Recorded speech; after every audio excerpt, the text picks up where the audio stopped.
Esta es una labor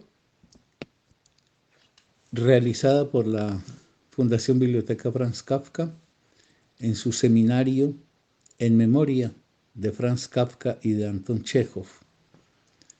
Solo que en el proyecto de abordaje semanal, alternando a Kafka y a Chekhov, incluimos desde el principio sendos meses, uno en el 2023, en el año que cursamos, y el otro en el 2024, para conmemorar en este año a Guy de Maupassant y el próximo año, en octubre, a Edgar Allan Poe. Esos cuatro escritores son evocados a través de sus obras en gracia al cumplimiento de aniversarios de particular significación. Kafka, el próximo año el centenario de su muerte; Chekhov, los 120 años de su desaparición; Maupassant, 130 años de haberlo perdido; y Poe, 175 años de haber dejado la vida. Yo soy Carlos Mario González, miembro de la Fundación Biblioteca Franz Kafka BFK. La reflexión que quiero ofrecer hoy gira en torno a un cuento de Maupassant que se llama El collar, pero que también tiene otra traducción al castellano titulada El aderezo. Estas palabras que quiero entregar las he llamado La vida por una noche con su azar.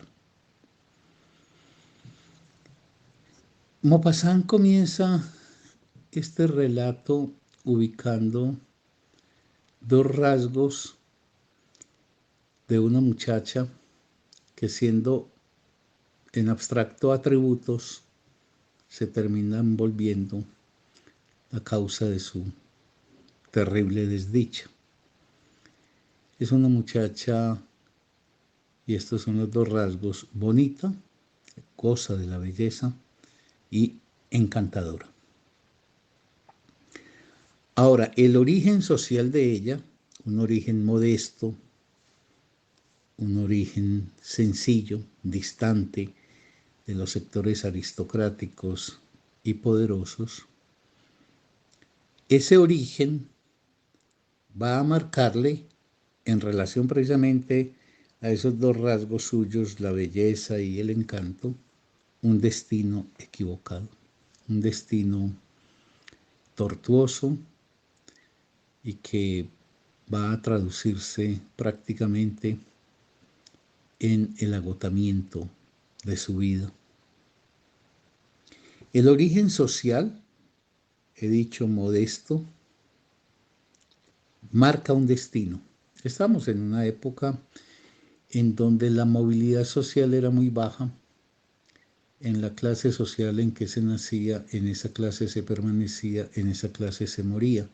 El capitalismo todavía no había desplegado un imaginario que tuvo cubrimiento durante un lapso, pero que ahorita, en los tiempos que vivimos, ha venido perdiendo vigencia, y es el de el ascenso social merced a los méritos personales y, por ejemplo, merced al estudio. En la época en la cual se referencia este relato, tenemos la estabilidad de los individuos en el seno de sus respectivas clases. ¿Cuál es el drama que empieza a pintar Maupassant? Es que en esta muchacha, en ese camino que la llevará a ser un destino muy doloroso, hay un problema con respecto a la contradicción entre su origen y los ideales y la imagen de sí que ella tiene, que ella configura. Todos los seres humanos somos portadores de ideales con respecto a nosotros mismos. Esos ideales son una conjugación generalmente de elementos conscientes con elementos inconscientes. Y un ideal se puede definir como la configuración de un estado en el que el sujeto, real o imaginariamente, encuentra una satisfacción plena por percibirlo como la consumación precisamente de sus mejores disposiciones. Y la imagen de sí es también una forma en la cual nos reconocemos. Tenemos esa particular condición y es de tener que obedecer al llamado de una imagen propia que puede o en ocasiones depararnos satisfacciones porque logramos, digamos, coagularnos en la vida concreta en relación a una imagen que habíamos preciado para nosotros mismos, o esa imagen puede ser también aquella que al consumarse nos depare un defraudamiento, un sentimiento de fracaso, etc. En todo caso, es menester considerar que toda vida humana está animada por unos ideales, por un querer ser y concretar eso, y por una imagen, alcanzar una representación de sí satisfactoria, pero que en el camino se puede truncar la aspiración a esa imagen por una que dé como resultado la insatisfacción. Esta es una muchacha, pues, he dicho, socialmente pobre y que se hace a unos ideales que no son pertinentes a su clase. Toma para sí ideales cuya realización requeriría un contexto social distinto. Ella, con su belleza y su encanto, es alguien que nació en el lugar equivocado, pues así lo percibe ella, porque ella ha nacido para ser otra cosa y no una pobre, una mujer que tenga que desenvolverse en los términos modestos, simples, sencillos de los sectores populares. Es como si desde un origen preciso, concreto, ella tuviera el vuelo de una idealización de sí o de un ideal de sí más exactamente y de una imagen de sí cuya realización requeriría desbordar las fronteras sociales en que ella ha nacido. Y cosa muy difícil en una época que, como dije al comienzo, no está dada precisamente por la movilidad social. Hay algo en este relato que a mí me evoca una similitud, aunque también unas diferencias, entre el personaje de este relato con Madame Bovary, la obra de Flaubert, que dicho sea de paso, pues Flaubert tuvo una relación muy estrecha con Maupassant, quiso mucho a Maupassant porque Maupassant era el hijo de uno de los mejores amigos de Flaubert, que murió muy tempranamente, y Flaubert hizo prácticamente como una paternidad putativa de Maupassant, sobre todo en materia de las relaciones de este último con el arte, con la escritura, etc. A su vez, hay que decirlo, Maupassant también quiso mucho a Flaubert.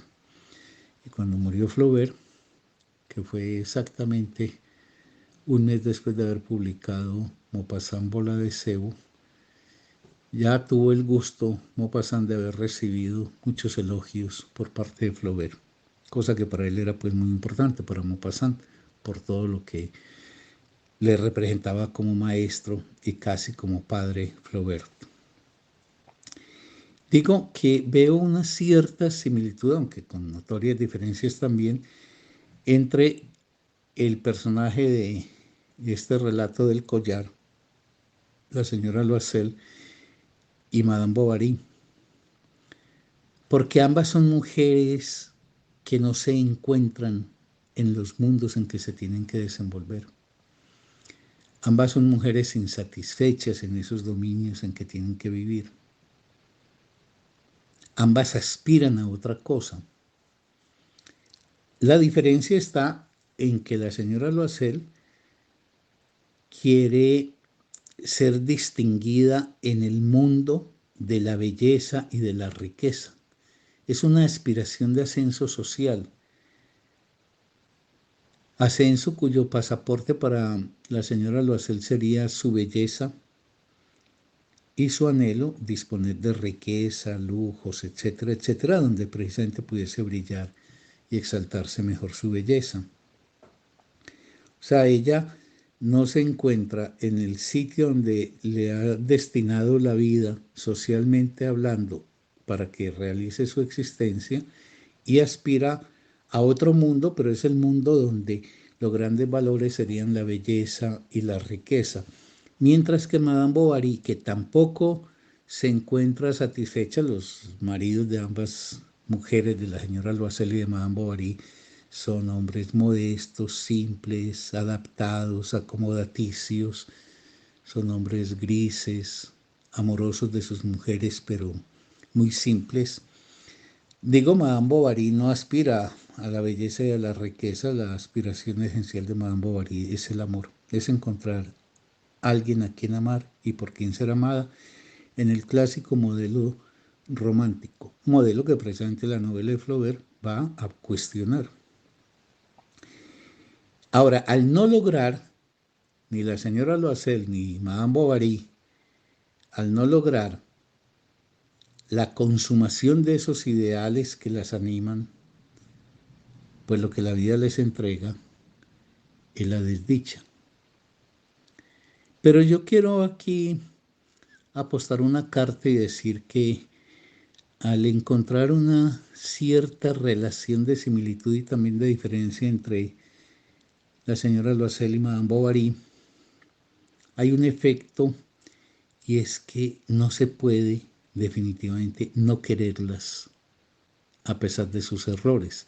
Es claro que Madame Bovary tiene un desarrollo que es más profunda porque tiene pues la posibilidad de explayarse y uno termina inevitablemente queriendo a Madame Bovary, muy consciente de los errores y de los caminos despistados que ella tomó. Pero lo mismo pasa con la señora Loisel.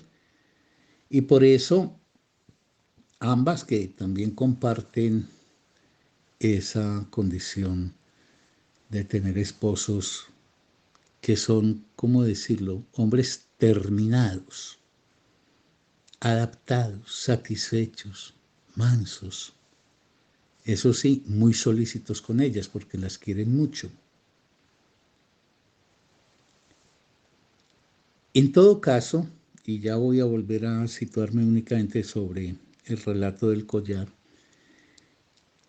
un camino que es importante en el examen de este cuento es el de preguntarse por la existencia en relación a los ideales que nos animan en ella. Ya he dicho, todos somos portadores de ideales. Ahora, lo importante, en mi opinión, con esto tiene que ver con dos cosas. Uno, preguntarse cuáles son esos ideales y si la vida de uno está efectivamente encauzada en dirección al cumplimiento de esos ideales. Y lo segundo es por qué esos ideales y no otros.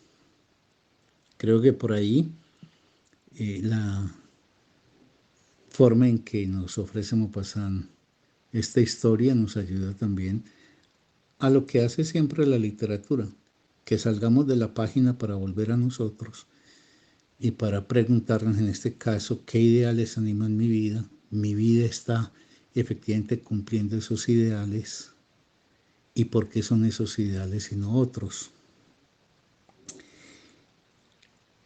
Hacer una vida que finalmente no logra ponerse en dirección a los ideales propios, que muchas veces, como sucede frecuentemente en el tipo de civilización que el capitalismo ha instaurado, pone la vida en la cotidianidad en un ejercicio absolutamente distinto, cuando no opuesto al de los ideales, esas son fuentes de la desdicha humana.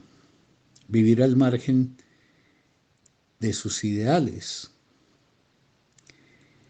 Con la señora Loisel hay algo, y es que ella de todas maneras termina resignándose.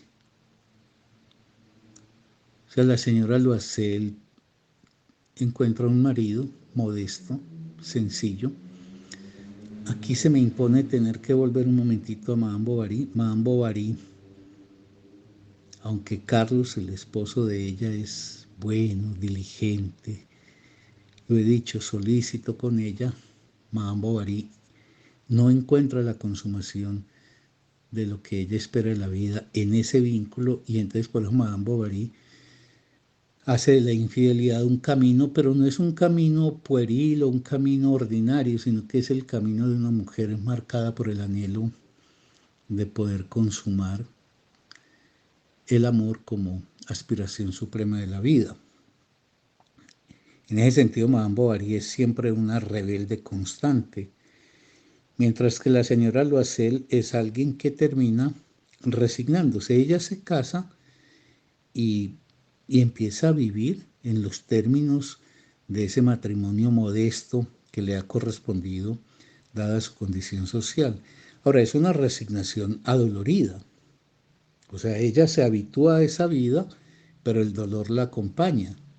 Ella no puede olvidar qué es lo que quisiera, sino que al contrario, lo vive evocando como aquello que constituye su gran falta.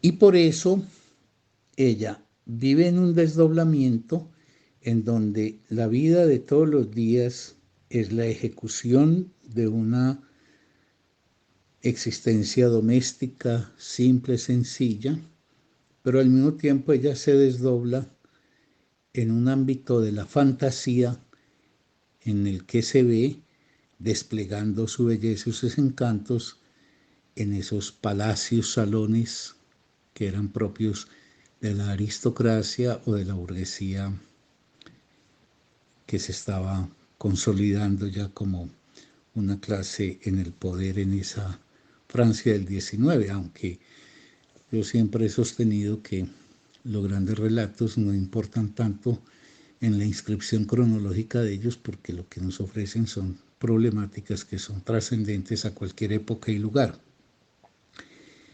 Pero ella pues lo que hace es que vive desdoblada. Es como pasa en las sociedades contemporáneas con la señora que tiene una vida modesta, sin colores, sin alegrías, donde está trabajando todos los días en una casa, en los quehaceres propios de ella, el alimento, el aseo, etc. Y de pronto, a una hora precisa, suspende y va y se sienta en la sala, prende el televisor y aparece la telenovela. Y en la telenovela se despliega todo lo que ella imaginariamente identifica como la mejor consumación de su propia vida. Apenas termina la fantasía que le ofrece la telenovela, ella apaga el televisor y retorna a las formas grises de su existencia. En ese sentido, la ficción muchas veces es simplemente una especie de escape momentáneo para mantenerse un sujeto en las mismas condiciones de vida. Y eso pasa con la señora Loisel. Ese anhelo suyo de brillar, de destacarse ante los hombres respecto de otras mujeres. Aquí hay algo, y es que la señora Loisel quisiera estar en esos salones elegantes, fastuosos, para competir con respecto a las otras mujeres sobre quién es la que detenta la virtud de la belleza, esa que se constataría pues en la pupila de los hombres. Por eso, en los anhelos de ella de ese mundo palaciego, ese mundo lujoso, estaría el poder ella tener un brillo especial que la destacara ante los hombres, en contraste, como forma de superioridad de ella, al encanto o a la belleza que tuvieran otras mujeres. Ella quisiera ser la elegida, por decirlo así, por los hombres en gracia a su belleza y a su elegancia. Las otras mujeres, rivales a superar. Este es un camino también de la imagen de sí, que es muy problemática, porque,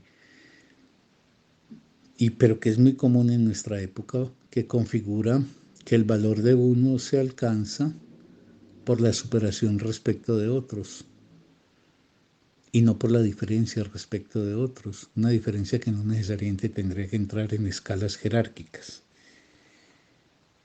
Para ella las otras son rivales a superar, eso está en sus sueños. Y esa es una primera parte que nos ofrece el relato, pero de pronto entramos a una segunda parte donde el relato va a tener un giro fundamental, y es que llega esa invitación del Ministerio de Instrucción Pública, que dicho al paso, Maupassant fue precisamente funcionario del Ministerio de Instrucción Pública en un momento de su vida. Esa invitación que el marido, ese hombre modesto, sencillo, ese funcionario opaco, ha conseguido en rebatiña con sus compañeros por unas cuantas invitaciones que hay, y que él tan jubiloso, porque él quiere mucho a su esposa. Es que es lo mismo de Carlos con Madame Bovary. Las quieren mucho y son muy, muy prestos a hacer todo lo que les haga alegre. Lo que pasa es que son hombres muy pobres, hombres de muy poca fuerza y de muy poco vigor vital. Pero él consigue esa invitación y la lleva como una conquista para ofrecerle a su amada esposa. ¿Por qué? Porque le lleva un escenario soñado para ella. Esa fiesta pues llena de luces, de colores, de mujeres bellas, de hombres apuestos, de elegancia, etc.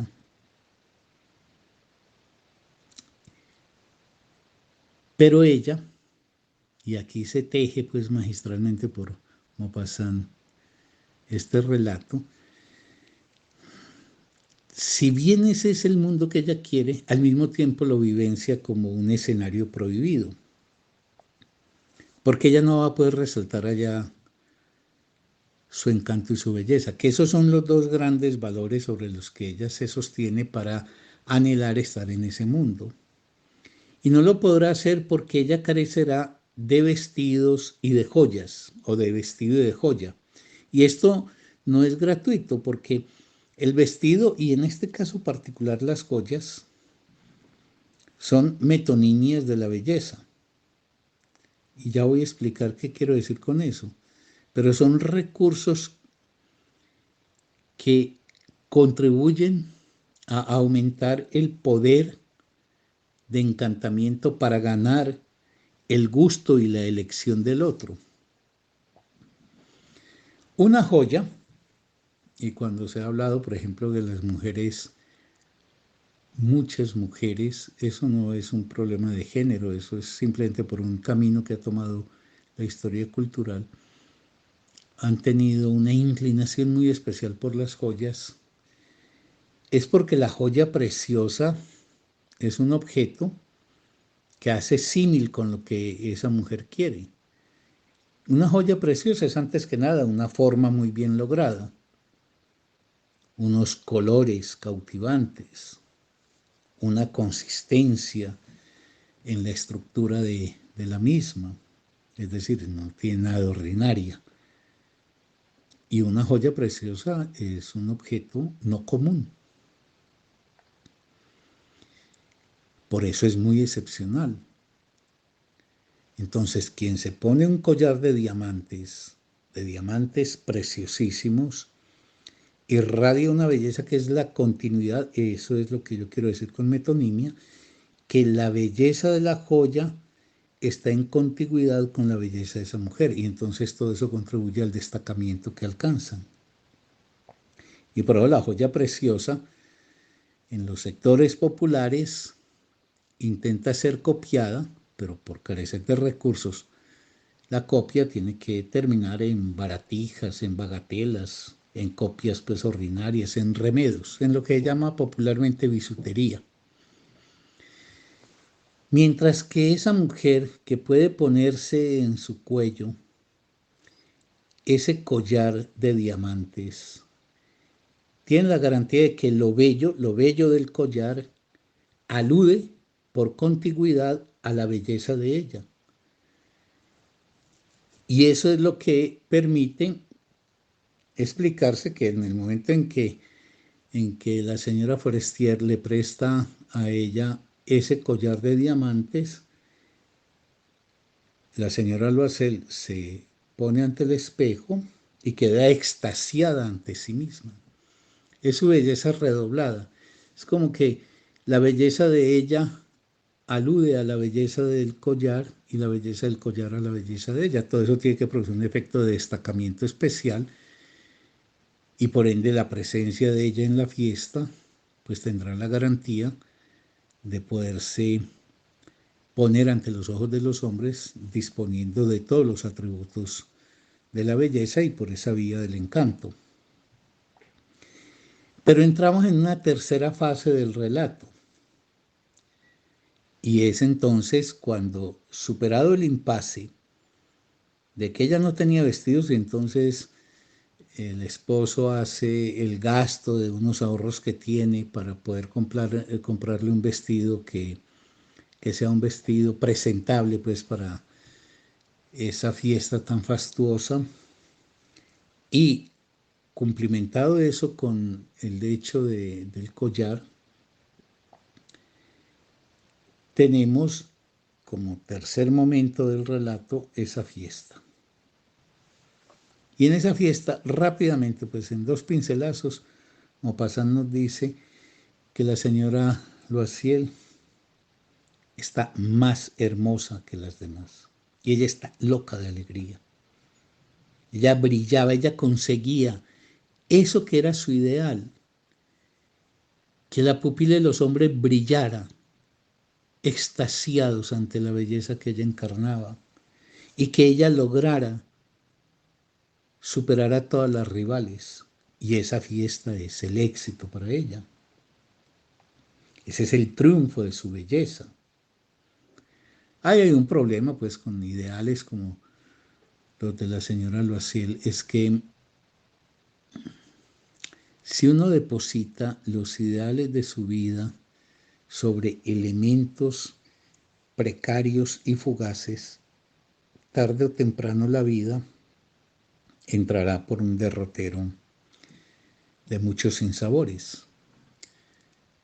Me explico, la vida puede tener un camino de construcción, solidificación, a través de lo que pudiéramos llamar genéricamente como las conquistas espirituales de un ser humano, conquistas en términos de la claridad de para qué vive, por qué vive, cómo vive, conquistas intelectuales, conquistas éticas y morales, fortaleza en la decisión de un camino. Y eso espiritual es algo que no lo puede acabar el mero paso del tiempo. El problema con la belleza en su expresión física y apoyar la construcción de un destino en eso es que la belleza está marcada inevitablemente por la fugacidad. Alguna vez yo decía, la belleza es un bien muy escaso, la belleza personal, hay muy poca gente realmente bella, pues que uno puede decir que es cautivante.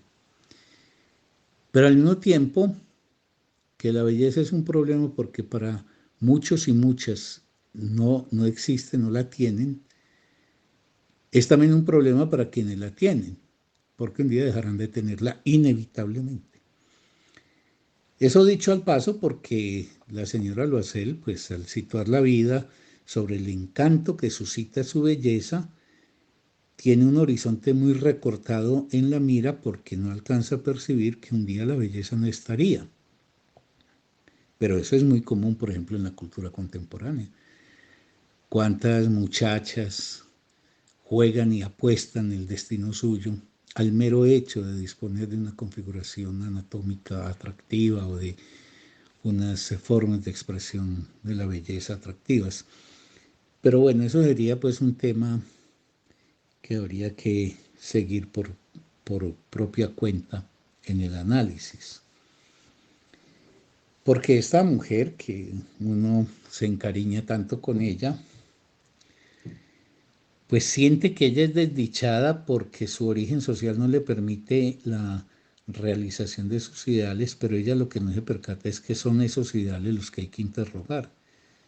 Yo por eso decía al comienzo de este comentario, es que uno con su propia vida tendría que preguntarse, ¿la vida que hago, esta del día a día, está en la línea de los ideales, valga decir, de los anhelos más profundos, claros y propios míos? Uno. Y dos, ¿y por qué los ideales que me animan son estos y no otros? Pero volviendo pues a ese tercer momento que nos ofrece el relato de Maupassant, estamos pues ante esa fiesta que es el éxito de ella, es el triunfo de su belleza. Ella, que esto es muy diciente, mientras ella está como una loca bailando, ganándose la admiración de los hombres, la envidia de las mujeres, el marido dormía y dormía con otros maridos cuyas esposas estaban también en el frenesí del baile. Entonces, claro, yo quiero recabar otra vez en el punto de que es que el problema con la señora Loisel, que es un ser que uno termina queriendo, igual pues que dije que uno termina inevitablemente queriendo a Madame Bovary, es que la señora Loisel ha apostado las cartas de la vida al ideal de la belleza, y esa belleza pues asociada a los mundos de las altas esferas sociales, de los palacetes, los salones brillantes, las grandes orquestas, la invitación a los literatos, todos esos mundos fastuosos. Pero si vos apoyás la vida sobre un elemento fugaz, entonces un día la vida no tendrá fundamento. Y por eso si uno supusiera que la señora Loisel hubiese hecho un camino donde ese éxito circunstancial de esa noche se hubiera continuado a lo largo del tiempo, pues más temprano que tarde la señora Loisel dejaría de ser esa muchacha encantadora, primero porque dejaría de ser muchacha y segundo porque los encantos de la belleza desaparecen inevitablemente ante el paso atropellador del tiempo.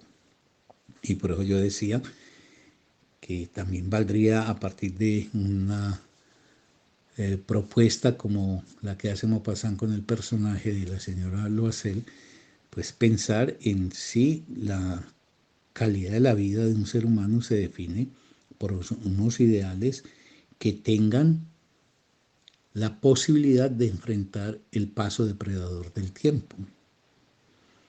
Y por eso es que hablo de esa palabra que a veces induce a tantos equívocos, que es como las conquistas espirituales, pero con ello yo no estoy hablando de ninguna metafísica, sino como esas realizaciones en ideas, en ideales, en valores, en posiciones ante la vida, etcétera, que están dadas por el sujeto en lo más propio de sí, de su más propia intimidad y que no dependen de la fugacidad y el carácter completamente efímero de lo físico. Mejor dicho, Kafka, si hubiera llegado a viejo, habría sido más Kafka en la edad postrera de su vida. Chekhov hubiese sido más Chekhov si hubiese envejecido, porque tenían un camino en donde todo eso que produce admiración, efecto, encanto, tiene que ver con poderes muy interiorizados por ellos y que no dependen del paso letal del tiempo sobre el cuerpo. Pero el relato nos abre a un cuarto momento, en esa estructura de un relato de 7 paginitas, donde maravillosamente Maupassant condensa un mundo y una cantidad de elementos para uno someter a reflexión.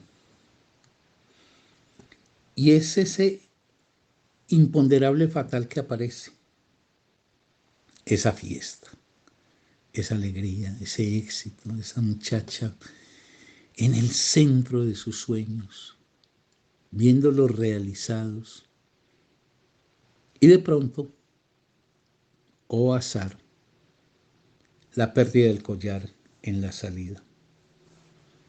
Esa salida atropellada, esa escapada de la fiesta que hace la impostora,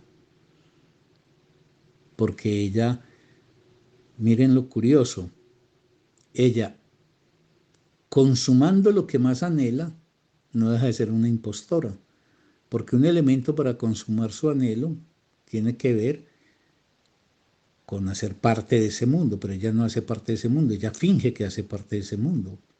Ha tenido que comprar un traje de última hora y ha tenido que pedir prestado un collar. Por eso ella es impostora cuando es lo que es. Pero, ¿por qué es impostora? Porque ella no puede refrendar eso que es, por ejemplo, en esa fiesta, no lo puede refrendar socialmente en su vivir cotidiano. Por eso, aquí hay una cosa que no se debe perder de vista, y es que ella alcanzó a realizar lo más propio de sí, eso pues que yo llamo los ideales y la imagen de sí, en donde ella encontraría la consumación gratificante de su existencia. Ella, cuando alcanza en esa fiesta a estar en lo suyo, lo hace engañando. Por eso, en esa condición de impostora, y excepcionalmente, porque al terminar esa fiesta la vida volverá a esa rutina gris, empobrecida, modesta, en la que se desenvuelve su vida. Por eso en ese cuarto momento el relato lo que nos muestra es esa salida, esa escapada. Ella tiene que salir porque mientras las mujeres que salen del palacete ese se ponen sus abrigos de noche ya después de la fiesta, sus abrigos de visón costosísimos, les esperan los carruajes fastuosos. Esta pobre tiene la ropita que le lleva el marido, ese marido que es como un sirvientico querido, porque uno también termina entrañándose con él, como con Carlos, el de Madame Bovary, porque ellos no pueden dar más. Pero entonces él, tan diligente, tan solícito, le pone la ropita, pues el abriguito modesto de todos los días, y ella, claro, porque tiene que mantener su imagen y su imagen ante el otro, quiere evadir ser presenciada por terceros. Es decir, no puede esa muchacha encantadora del salón de baile pasar a ser esa modesta persona mal vestida, que no tiene ni siquiera carruaje en donde trasladarse, etc.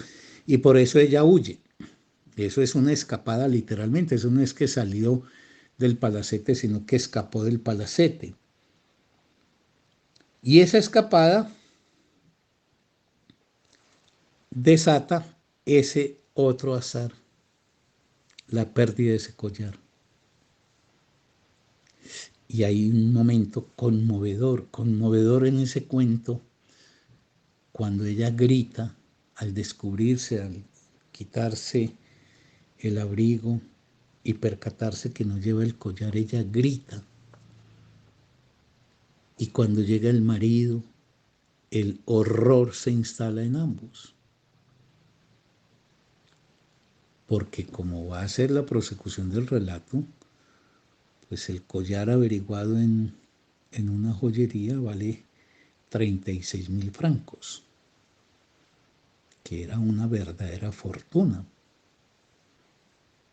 pues la herencia que le habían dejado al esposo eran 18.000, 16.000, y los ahorritos que había hecho para comprar la escopeta, que finalmente los destinó más bien al vestido de ella, eran 400 francos.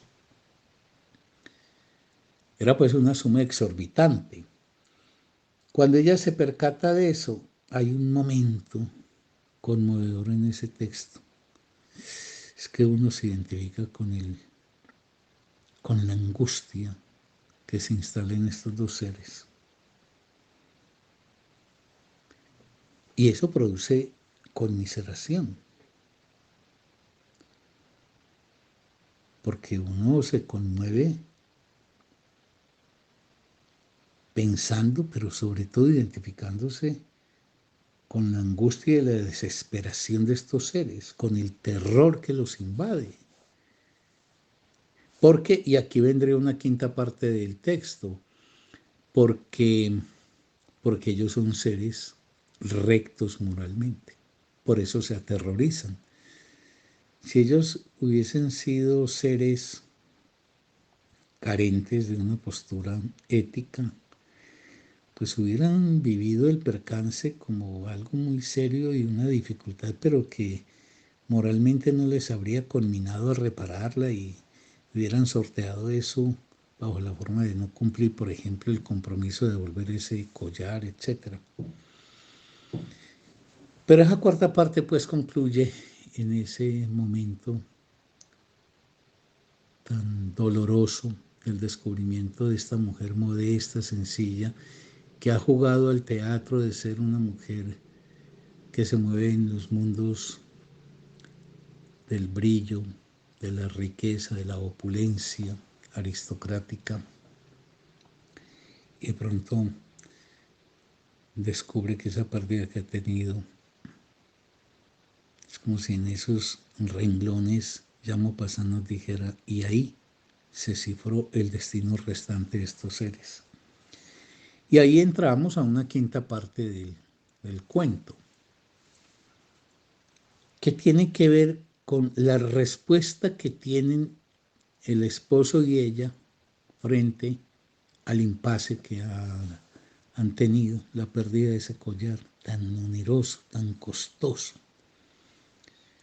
Y la respuesta, y esto es muy ejemplar en ese cuento, viene fundamentada esencialmente en la rectitud moral de ambos, en el sentimiento de que es menester y obligatorio honrar los compromisos, en este caso devolver las joyas.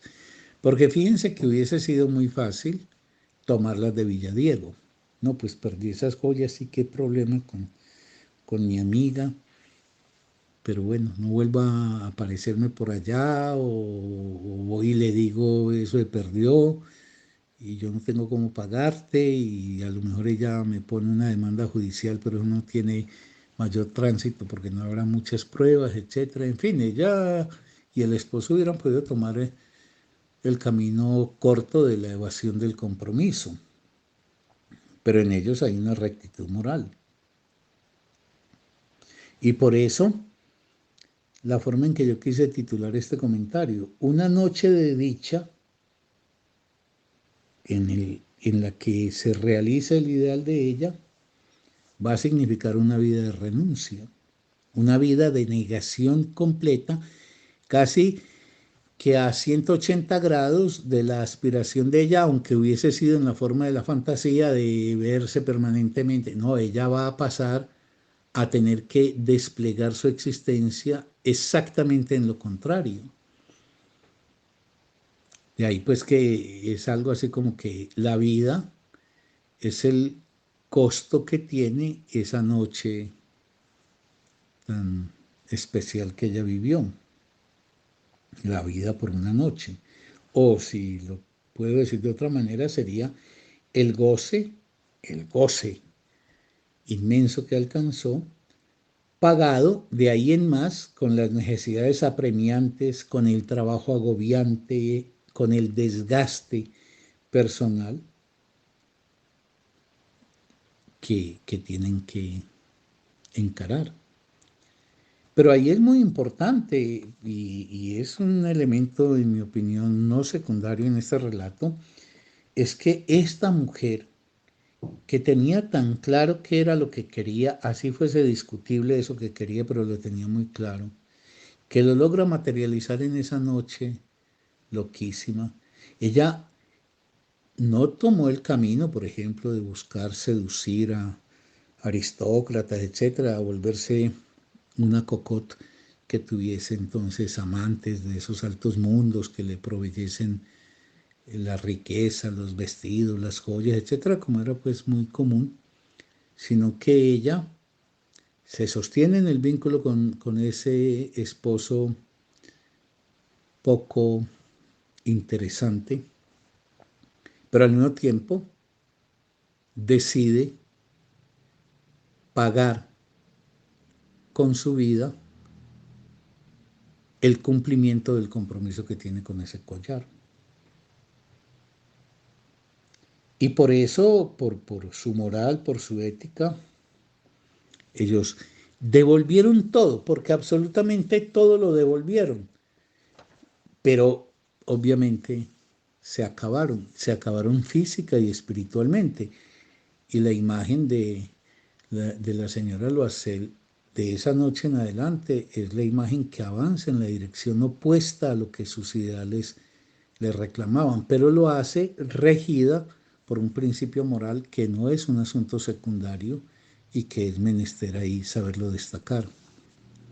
Y la sexta y última parte es el contrasentido, el absurdo que este relato nos hace tomar en cuenta porque es sacrificar la vida por una insignificancia. La vida fue sacrificada por un elemento insignificante que nos hace pensar a nosotros mismos. Si nosotros estamos encauzando la vida en dirección a propósitos mal esclarecidos y azarosos, porque la señora Loisel tiene que vivir dos azares, pero esos dos azares operan así porque ella ha fundamentado la vida sobre algo que sería necesario que ella hubiese revisado e interrogado. Y es que si no se hubiera perdido la baratija, la vida hubiera sido otra cosa. Habría que preguntarse, ¿qué otra cosa? Porque ella va y devuelve la baratija y la vida sigue y a lo mejor ella puede volver a fiestas, etc. Pero también hay otro azar. Y es que si ella, el día que va donde la señora Forestier a devolverle el collar, en este caso el collar costosísimo, ella hubiese hablado, también la vida hubiera sido otra cosa. Porque entonces la señora Forestier le hubiese dicho, no, pero tranquila, eso realmente son baratijas que no vale la pena. Pero no habló, por un lado, y por otro lado tuvo el infortunio, la presencia del azar de haber perdido ese collar. Todo eso se confabula para plantearse que ella ahí sí definitivamente extravía la senda hacia la que la conducían sus ideales, aunque hubiese sido fantasiosamente, y se tiene que dedicar a ser una mujer trabajadora que termina configurando la imagen de una mujer popular, etcétera, etcétera. Si no se hubiesen presentado esos dos azares, digo, la vida hubiese sido otra cosa. Como nos podemos preguntar nosotros, si aquella decisión en aquel momento, si este camino por el que he echado a andar por la senda de la vida, pues este camino por el que he transitado es el más apropiado, o si una decisión distinta hubiese permitido que la vida fuese otra cosa. El problema que tenemos los humanos es que nunca podríamos decir y qué hubiera sido, porque eso hace parte de esa incertidumbre que hace que nuestra vida, por más que la proyectemos, la concibamos y la planifiquemos, tiene siempre la presencia insólita, del azar eso que no atiende a lo que nosotros habíamos querido planear con ella. Y creo que eso es lo que nos enseña este cuento.